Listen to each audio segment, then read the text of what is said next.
अर्जुन नहीं, कौन है?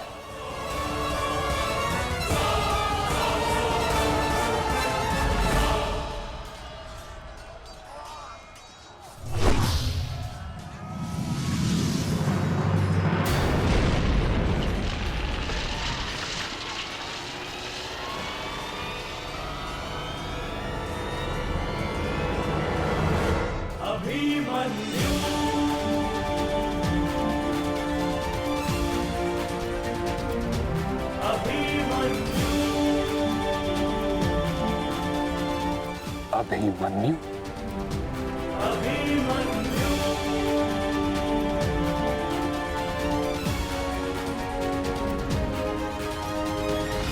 प्रणिपात प्रपितामह। कल्याण हो पुत्र।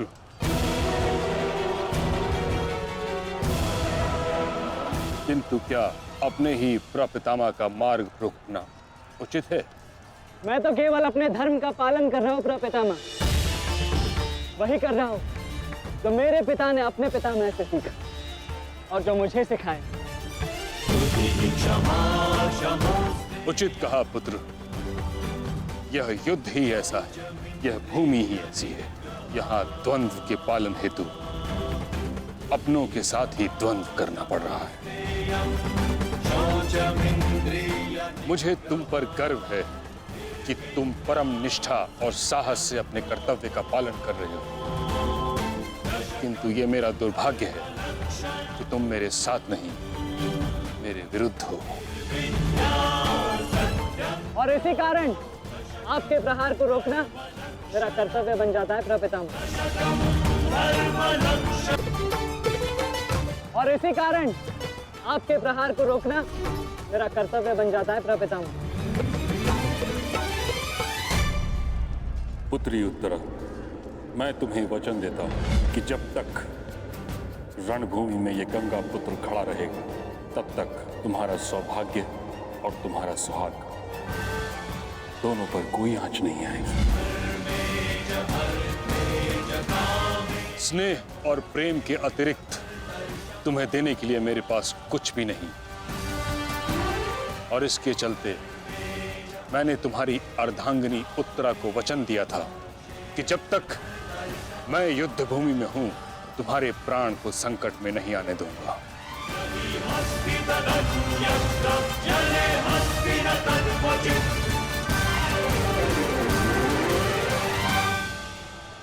ये क्या कह रहे हैं पितामह? ये युद्ध है और ये हमारा शत्रु। इसकी रक्षा नहीं करनी है, आपको इसका वध करना है। मुझे भली भांति स्मरण है दुर्योधन कि मुझे क्या करना है और क्या नहीं। तुम्हारी ओर से युद्ध करना मेरा कर्तव्य है, परंतु किसका वध करना है और किसका नहीं, यह मेरा निजी अधिकार है। पितामह, यदि आप इसी प्रकार पांडवों के मोह और वचनों से बंधे रहेंगे तो हम ये युद्ध हार जाएंगे पितामह। और यदि ऐसा हुआ तो उसके दोषी केवल आप और आपके ये वचन होंगे। मेरे सामने से चले जाओ पुत्र। क्षमा कीजिए प्रपितामह, जिस प्रकार मेरे प्रति आपका प्रेम भाव आपको मुझ पर आक्रमण करने से रोक रहा है, उसी प्रकार मेरे परिवार के प्रति ये मेरा कर्तव्य है कि मैं आपको आगे बढ़ने ना दूं। मैं तुमको क्षति नहीं पहुंचा सकता पुत्र, परंतु इसका अर्थ ये नहीं कि मैं आगे नहीं बढ़ सकता। सारथी,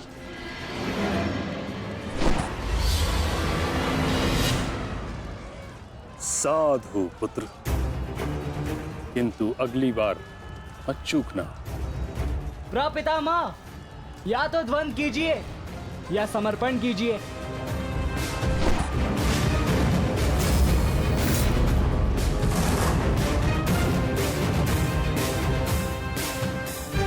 बस करो पुत्र।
मुझे रोक पाना भी सरल नहीं है पितामह। उत्तम अभिमन्यु, अति उत्तम।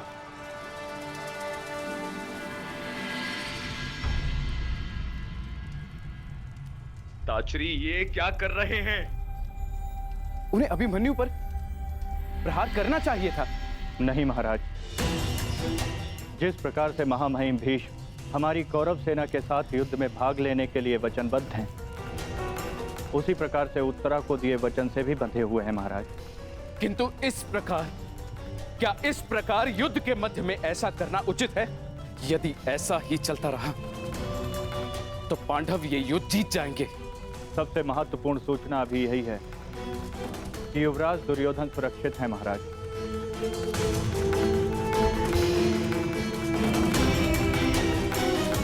और राजकुमार अर्जुन उनकी ओर बढ़ रहे हैं महाराज।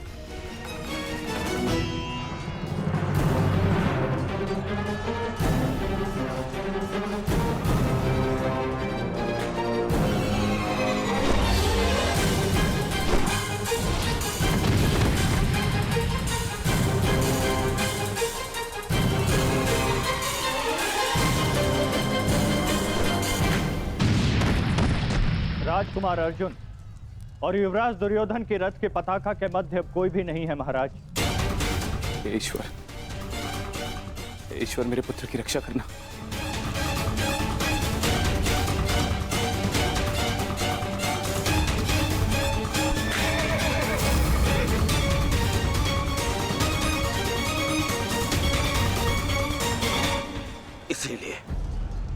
इसलिए मैं पितामह के स्थान पर कर्ण को चुन रहा था मामाश्री। इसीलिए मित्रगण इनके भांति वे पक्षी युद्ध तो नहीं लड़ता,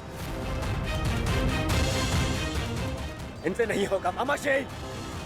हमारे और बाकी महारथी कहां है?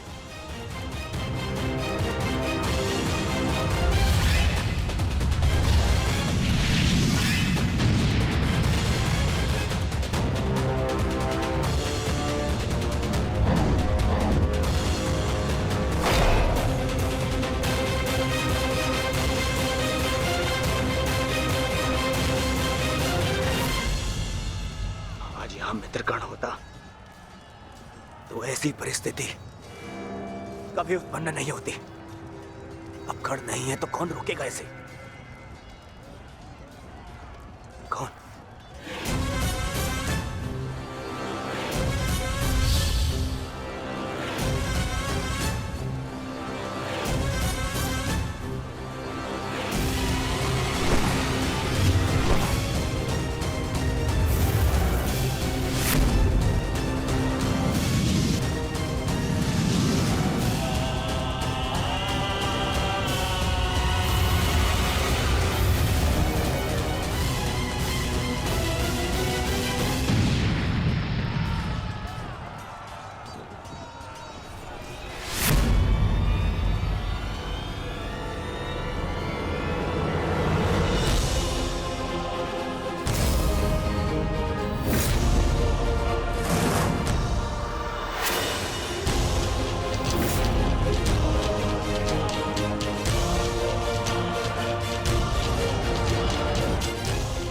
मेरे मार्ग से हट जाओ विष्णु।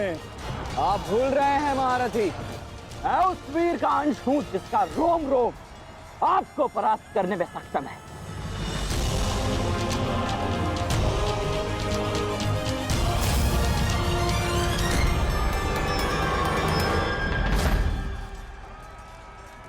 हम यहाँ युद्ध करने आए हैं और मैं अपने पिता को यह वचन देकर आया कि रणभूमि में मैं उनकी कमी की अनुभूति किसी को नहीं होने दूंगा।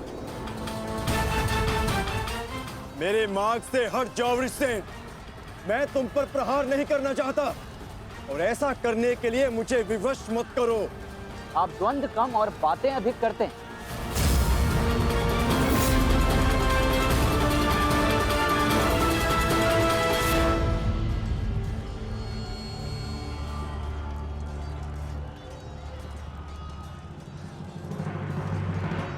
पार्थ, यदि तुम इस युद्ध को आज ही समाप्त करना चाहते हो तो एक बात का स्मरण रखना, सूर्यास्त्र होने में बस कुछ ही समय शेष रह गया है। अपने सामने खड़ी बाधा पर प्रहार करो पार्थ।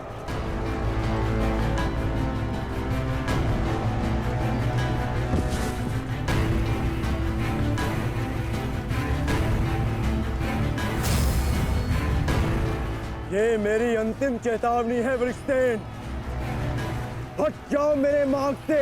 चेतावनी देने में समय व्यर्थ मत कीजिए, द्वंद्व कीजिए धनंजय।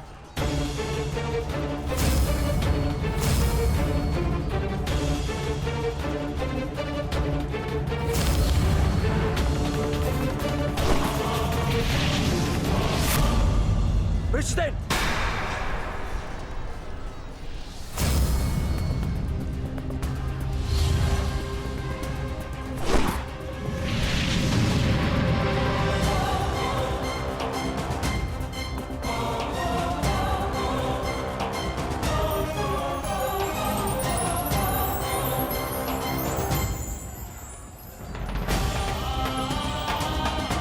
कल्याण हो पुत्र।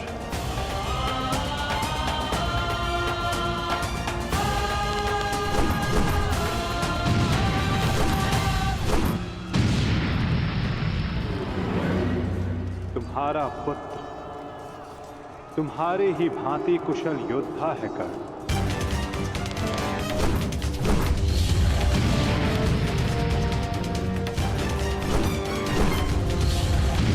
मित्र कर्ण, आज तुम्हारा पुत्र वो कर रहा है जिसमें तुम्हें गर्व होगा।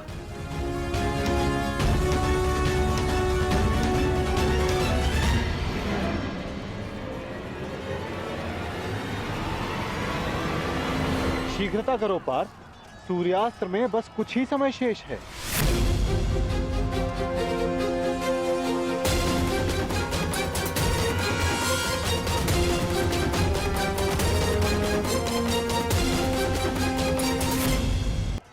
शीघ्रता करो पार्थ, सूर्यास्त्र में बस कुछ ही समय शेष है।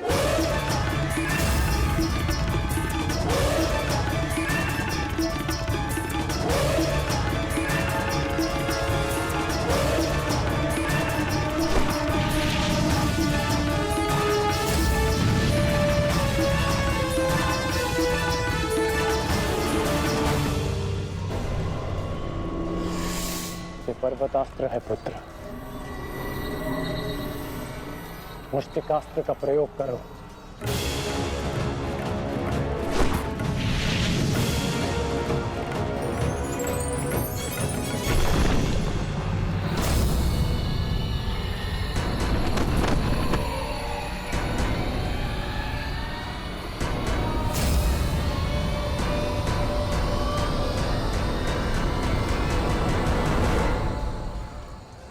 सूर्यास्त होने वाला, ध्वज को कैसे जीते? कुछ क्षण और मामा श्री। सूर्यास्त होते ही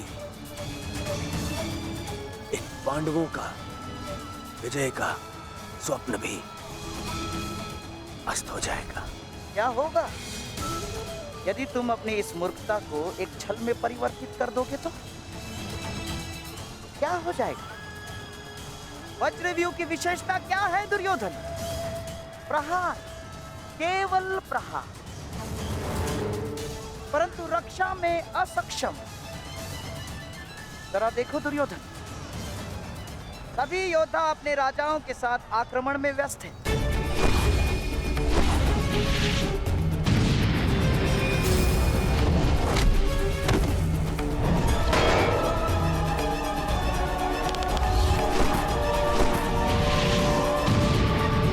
बिना किसी रक्षा नीति के हम इसका लाभ उठा सकते हैं दुर्योधन।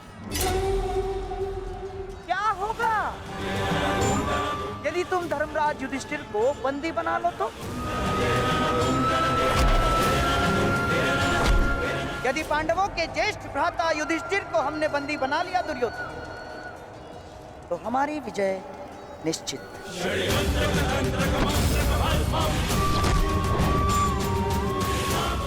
साम दाम दंड भेदे अस्माकं विजयं निश्चितम्। अस्माकं विजयं निश्चितं दुर्योधन। आपका विचार उत्तम है मामाश्री।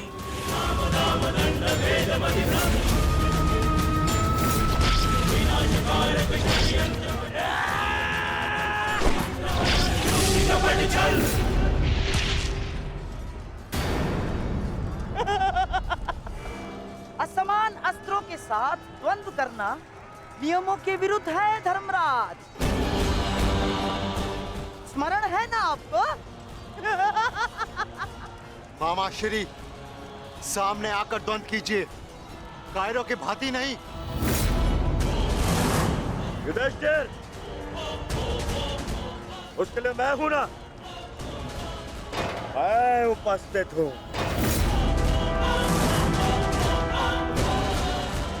यदि तुम युद्ध चाहते हो तो मैं तत्पर हूं। ये बात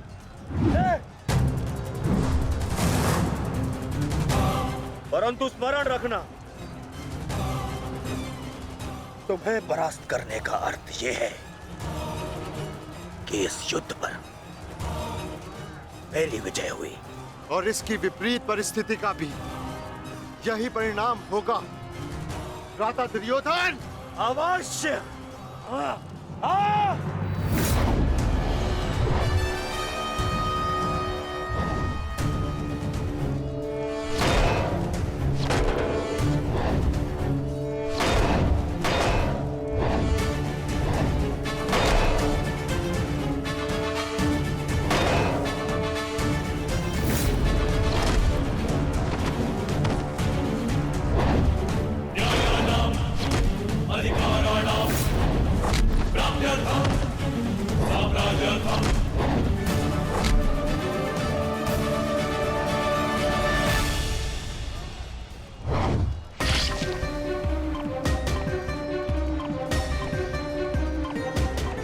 साधु पुत्र, साधु।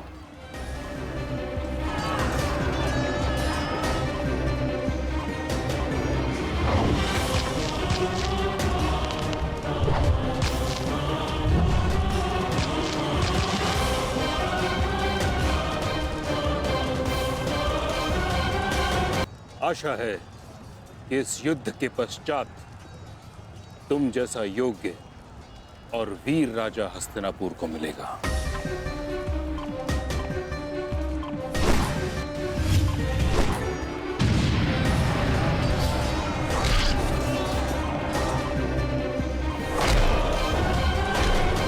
अरे अरे अरे सहदेव, कहाँ चल दिए? शुभ कार्य करने जा रहे हो ना?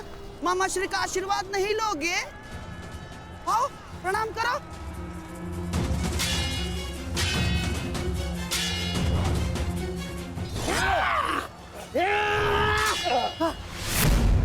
षड्यंत्र रचते समय आपकी तलवार जैसी जीप तो बहुत चलती है, मगर आज आपकी तलवार कैसे फिसल रही है मामाश्री?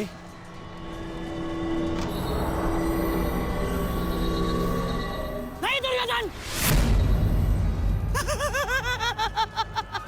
वो क्या है ना सहदेव, हर वस्तु अपने समय से चलती है।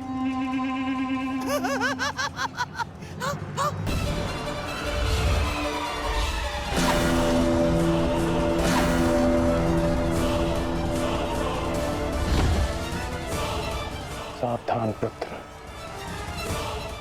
अब तो पहाड़ आएंगे।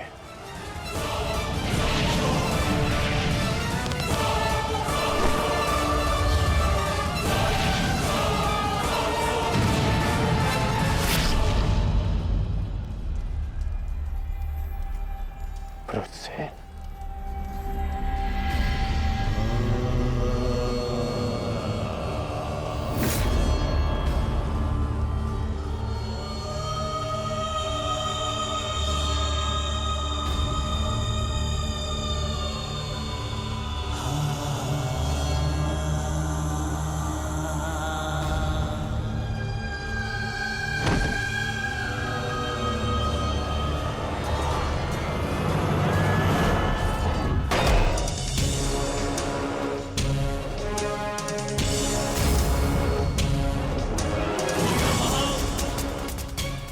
जाकर उस पताका को ले आओ। दुर्योधन मेरे साथ युद्ध में व्यस्त है। जाओ।